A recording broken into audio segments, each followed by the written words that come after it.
Epictetus said, "In life our first job is this, to divide and distinguish things into two categories. Externals I cannot control, but the choices I make with regard to them I do control. Where will I find good and bad? In me, in my choices." In Aaron's interview, I invoked a song.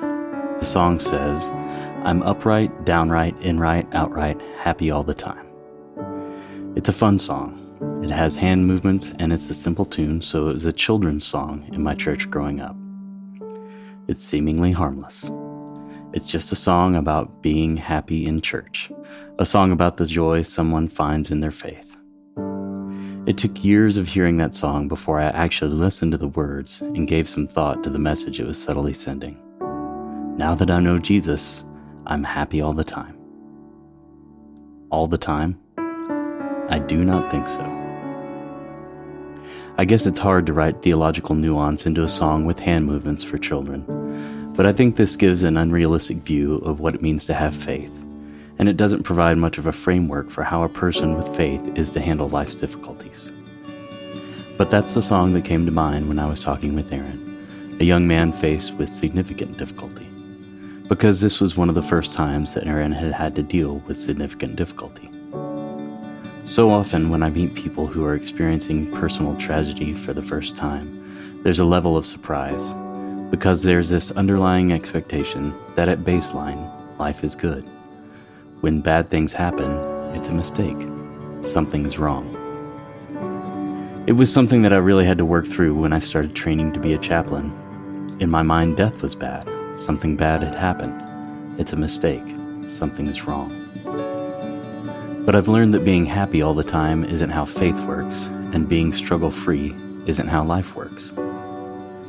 So often when tragedy strikes, or more likely when a minor inconvenience happens to me, I find myself thinking, or subconsciously believing, that I simply need to get around this in order to get back to my normal life. Like I was walking a path and somehow an obstacle was dropped in front of me. Now, what was going to be a simple stroll has turned into an ordeal. But I'm going to tell you how my perspective has shifted, at least on my good days, from needing to be downright happy all the time to, well, something else, not quite so pretty, but much more durable and useful. On my good days, I believe, it was never going to be a simple stroll. The stroll we're on, the path we walk, is filled with obstacles. Not because the path is broken, it's the way the path is. It's the way life is. The obstacles are not a mistake. They're part of the path. They're part of life. It's no mistake. Nothing is wrong. It's just the next thing I've come upon. And, in fact, there's no alternative path. To paraphrase Marcus Aurelius, the obstacle is the way.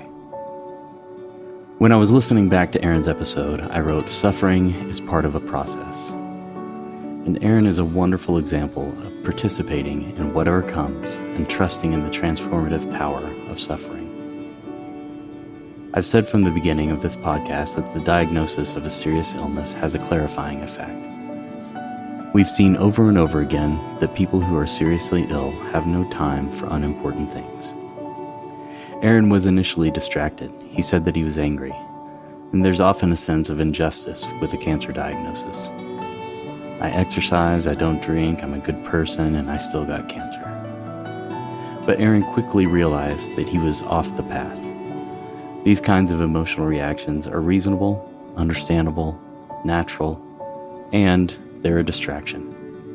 They're nothing but a stall, because the obstacle is the way, and the only way past the obstacle is through.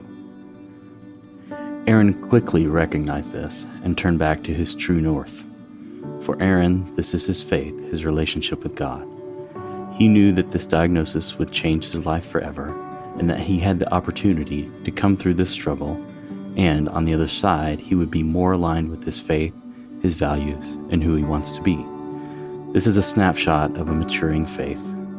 A mature faith moves past being happy all the time to knowing that no matter what difficulty comes, I can take the next step, and that there is an opportunity to learn and grow. Easy to say, hard to do. I wish I could tell you the secret to avoiding difficult times, I wish there was some spiritual practice that really could make you happy all the time. But I still find myself stomping my feet and shaking my fist, outraged about the injustices I see and experience. But more and more, I hope to have a more constructive response. I can't control the obstacles that come my way, but what I do with them is up to me. This is Dying to Tell You.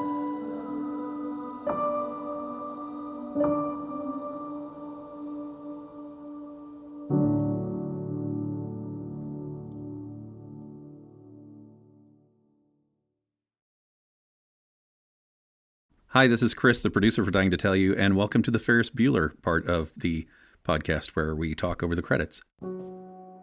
Cody and I just wanted to remind you of the voicemail service we have set up called By the Way. This is a voicemail service where you can call and leave messages directly for anyone who is no longer with us. So if you're thinking of them, you just want to tell them you love them, you miss them, you have a memory to share, maybe there's something that was left unsaid, call this voicemail and tell them. Tell them what you're thinking. Tell them what you're feeling. I've called this a few times myself, just when I was thinking of people who have passed on, and I've left them messages. And I have to say, it's very cathartic to give yourself permission to speak to them directly. So give it a call. The number is 720-600-7056. That's 720-600-7056. You can also find it on our website, dttypodcast.com. And give them a call. Leave them a message. We will play some of these messages on reflections like this sometimes. We will probably put them on the site at some point just to share so that other people can hear and hopefully, again, normalize talking about death, dying, and life, but also grieving. It's very important. So thanks for your time. Hope you enjoyed today's reflection, and we'll talk to you again soon.